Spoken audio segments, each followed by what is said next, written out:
মৃত্যুদণ্ডের মুখ থেকে সঞ্জয়কে বাঁচালেন দুই মহিলা আইনজীবী। কারা এই সাহসী সেজুতি এবং কবিতা? তাদের যুক্তি শুনে চমকে উঠলেন আদালত।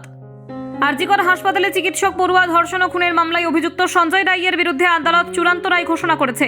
সোমবার শিয়ালদহ আদালত সঞ্জয়ের মৃত্যুদণ্ডের পরিবর্তে আমৃত্যু কারাবাসের নির্দেশ দেয়।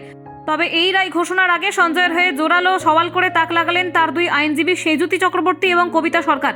শনিবার থেকে সোমবার আদালতে সঞ্জয়ের হয়ে একাধিক যুক্তি উপস্থাপন করেন সেজুতি ও কবিতা। সেজুতি চক্রবর্তী আদালতে বলেন, এটি বিরলতম মামলার মধ্যে পড়ে না। আইন প্রতিটি আসামিকে সংশোধনের সুযোগ দেওয়ার কথা বলে। তিনি আরও যুক্তি দেন, যদি ন্যূনতম প্রমাণের সন্দেহ থাকে তবে সাজার সিদ্ধান্ত পুনর্বিবেচনার সুযোগ থাকা উচিত। কবিতা সরকারও সঞ্জয়ের পক্ষ নিয়ে আদালতে নানান যুক্তি তুলে ধরেন। তাদের যৌথ সওয়াল শুনে আদালত মৃত্যুদণ্ডের পরিবর্তে আমৃত্যু কারাবাসের রায় দেয়।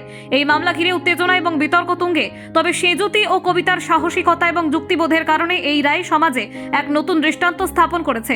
তাদের বক্তব্য যে কেবল আদালতে নয় বরং সাধারণ মানুষের মধ্যেও আলোচনার বিষয় হয়ে উঠেছে বলাই বাহুল্য।